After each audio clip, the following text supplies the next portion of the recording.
बहुत पुराने वक्त की बात है, जब शहर अभी बस रहे थे और इंसानियत की जड़ें सादी और पाक थीं। फारस के एक दूर दराज इलाके में एक छोटा सा गांव था, जिसका नाम यास्मीनाबाद था। ये गांव अपनी खूबसूरत वादियों, बहते पानी के चश्मों और सबसे बढ़कर अपने मेहरबान और ईमान वाले लोगों की वजह से मशहूर था।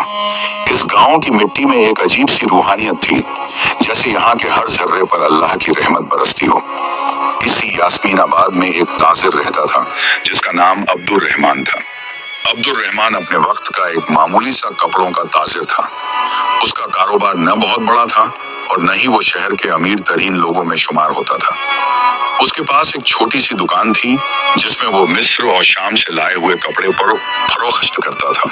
उसका घर मिट्टी का बना हुआ था, लेकिन साफ सुथरा और पुरसुकून था। उसकी जिंदगी सादगी का एक बेहतरीन नमूना थी। लेकिन एक चीज थी जो अब्दुल रहमान को गांव के बाकी लोगों से मुमताज करती थी, वो थी उसकी सखावत और अल्लाह की राह में खर्च करने की आदत।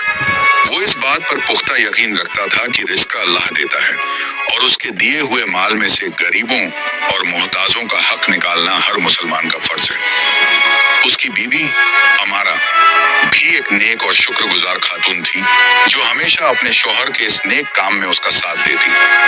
अब्दुल रहमान का एक मामूल था, हर जुमा की नमाज से पहले वो अपनी दुकान की दिन भर की कमाई का एक खास हिस्सा अलग निकाल लेता। फिर वो उस रकम को लेकर गांव की गलियों में निकल जाता और चुपके से उन घरों की मदद करता, जिनके बारे में उसे यकीन होता कि वो जरूरतमंद हैं। वो ये काम इतनी खामोशी और राजदारी से करता था कि अक्सर पड़ोसियों को भी खबर न होती। कभी किसी बेवा के दरवाजे पर आटे का थैला रख देता, तो कभी किसी यतीम बच्चे के लिए कपड़े और खाने का सामान छोड़ाता। उसका चेहरा हमेशा एक अजीब से इत्मीनान और रूहानी नूर से चमकता रहता।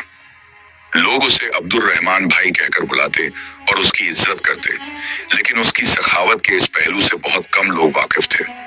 एक साल यास्मीनाबाद और उसके आसपास के इलाकों पर शदीद कहत, सूखा, आसमान ने जैसे पानी बरसाना ही छोड़ दिया था।